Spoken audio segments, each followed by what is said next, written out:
friends, CPO here, and this is an autocross video. So this is a summary of my first weekend at autocross, and I will post my best run at the end of this video. But before I do that, my buddy Bryce from Bryce Jordan Productions, who's been autocrossing the go.fast.r platform for a while, has some tips for us. So I'll talk a little bit about my weekend. We'll hear from Bryce, and then I'll show you my best run of the day, which happened to be my last run on race day. So I hope you find this both entertaining and informative. All right, so I signed up for 2 days. The first day was a test and tune day, but I actually signed up for a novice school, which was super helpful for my first time out in autocross, and I highly recommend it. With novice school, I got an instructor to ride along with me through several runs of the course, both slow speed and then at high speed. And then during that time, she was giving me tips. And after every run, we would do a debrief and she would tell me things I can improve. In addition to that, and probably one of the most valuable things, is she drove my car with me riding it. And I got a chance to see how she drives the same course in the same car.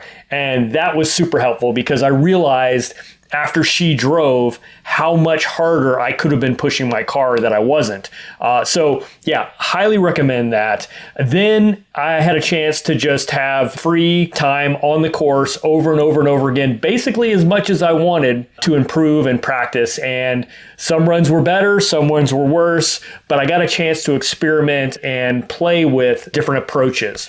Also on that day during novice school, I got a chance to watch the instructors run the course in their cars, as well as I got a chance to watch the other students run in the cars that they had. But that was a great introduction to autocross and was the perfect way to get started. So again, I can't say this enough. If you have a chance to do a novice class, do it. So day 2 is Sunday. This is the race day. I showed up and unpacked all of my stuff. I ended up getting this Reese waterproof cargo bag, which was a perfect way to store my stuff without having to worry about the wind or if rain came up or anything like that. Once I got the car unloaded, I put my numbers on, temporary numbers at this point, and then took my car in for tech inspection, where the tech inspector walked around to make sure that it was in good shape and that everything was cleaned out of the interior. After that, I got a chance to walk the course. This course was about a mile long, so expected to be a minute-ish time frames. And then we had a driver's meeting, at which point we got to hear about all the rules. We found out what heats we were in. I was in the first heat, and then I worked the third heat. And then after that, because I was first heat, I went straight up to the starting grid and got a chance to get in line and wait my turn to go run the course. So I will say running an actual autocross course for the first time was a little bit nerve-wracking. They say to take notes when you walk the course, and I did not do that. I wish I would have drawn the course out, because by the time I got up for my first run, I forgot what most of the course looked like. So my first run was kind of slow just because I was trying to refamiliarize myself with the course. On my second run, I actually got faster, but I was told I went off course, and I wasn't sure exactly where that was. But as you can see here in this video, that's where it is right there. I should have been on the other side of that pointer cone. And I will say that's one good thing about having a camera system in the car, whether it be a dash cam or a GoPro. It gives you a chance to review the footage between your runs. And then that way, if you made a mistake, you can go back and look at it. So when I finished this run, I had no idea where I went off course. I was able to pull the video, find it, and then I didn't have to worry about it anymore. I could remember it for the next time I did the run, but I didn't have to stress over where did I go off course, because I think that would have slowed me down a lot throughout the entire thing. So again, it was a super fun course, super fun day. Like I said, at the end of this video, I'll give you a full run with all of the sounds so you can hear the awesome engine sounds and tires screeching, and you'll get the full experience. But before we do that, here's my buddy Bryce giving us some autocross tips. Yo, what's up, guys? First, I just want to say I'm honored to be asked to be a part of this. If you guys don't know me, my name is Bryce. I got a channel, Bryce Jordan Productions.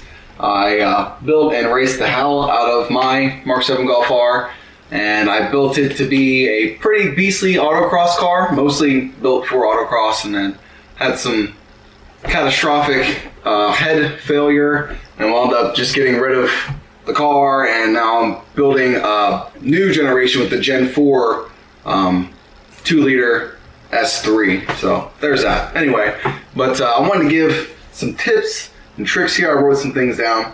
Now, there's a lot of obvious things like, I mean, you know, tires are the only thing touching the ground. So you want good tires, and you want to be checking your tire pressures after each lap. You want them, once you figure out where the best grip is in that pressure range, you want to be checking them every lap and keeping them in that range, obviously.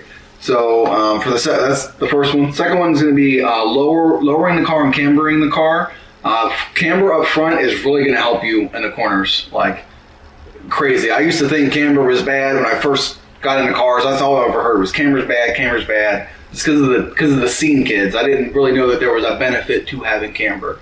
And I personally, ideally drove with negative 3.1 up front and negative 2.1 in the rear, which is a little excessive, but I'd aim for at least 2.3 up front and 1.8 to 2 in the rear as a good starting point. And after that, you can really start messing around. Obviously, lowering the car goes with that. And then, you know, instead of just getting springs, maybe paying a little bit extra money to get coilovers that have camber plates. Sway bars, definitely. I mean, that's obvious. Everyone's going to need sway bars. But specifically for the MQB, a lot of people have this misconception that the MQB platform is so stiff that you don't need any additional bracing. That's total bull crap. I fell into that for the longest, and I was like, you know what? I want to try this piece. Eurocode makes an adjustable front strut brace and adjustable hatch brace, and the front brace itself is phenomenal. It's game changing. You throw that on the car, you will be. It's one of those mods that aren't even that expensive, and it's so easy to install. You're gonna put it on and be like, why didn't I do this off the bat? Or why didn't the car come with this from the bat? And along with that, and the whole stiffening the car, when you lower the car, you don't want to use any type of static end link. You want adjustable end links, and you want to adjust the preload so that there is no preload. If you get a static bar, let's say that comes with your BC Racing or whatever, there's only one length. You can't adjust the length, and there's going to be some type of preload depending on, you know, how high or how low you have the car. You're going to want adjustable end links. 034 makes some really, really good ones. I'm running them. I ran them on my Golf R, and now I'm running them on my S3. They're phenomenal. Alignment. I always thought I knew how an alignment worked. I knew what the specs would do, and to make the car move differently. Obviously, you're going to want camber, but toe. Toe is a big thing. This guy on my YouTube channel wrote me paragraphs on what to align my car to, and he told me a 10th inch toe out, front and rear, with near 3 degrees up front and near 2 degrees of camber in the back. And then I also added caster, the white line arms. I think they were at 9 degrees caster up front. I mean, just doing the toe portion of it really got the rear end, because that's what I want. I wanted the rear end to rotate just enough off throttle that I could kind of like point and shoot the car, and that really, really helped, like extremely well. It was one of them like, holy crap, I should have did this sooner.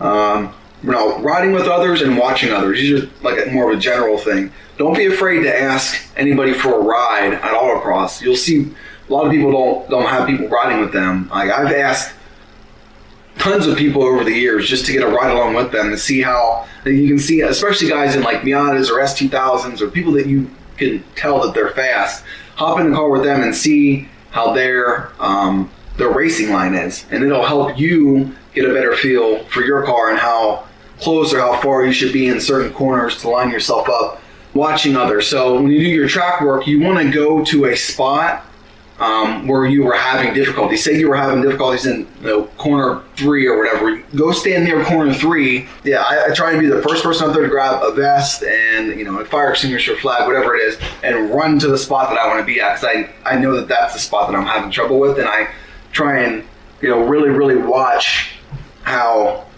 all-wheel drive cars or rear-wheel drive, because everyone kind of does that a little bit different, but similar cars to mine take those spots. And of course, if you have live time, you can go in and look and see if that person, not every single person is going to obviously do better than you. So you want to look at people's times and see, is this person doing better than me?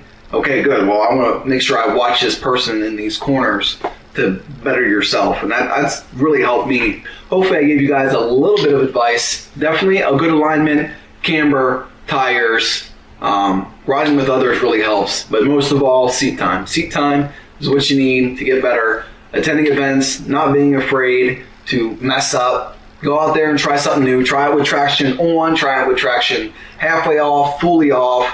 Try it in different modes. Thanks again for reaching out. It's pretty cool that you asked. So, take care. All right, Bryce, I really appreciate you doing that. Thanks so much for hooking us up with some tips. And as promised, here is my best run of the day. Enjoy. And again, I hope you like this video. Thanks for watching, and I'll catch you on the next one.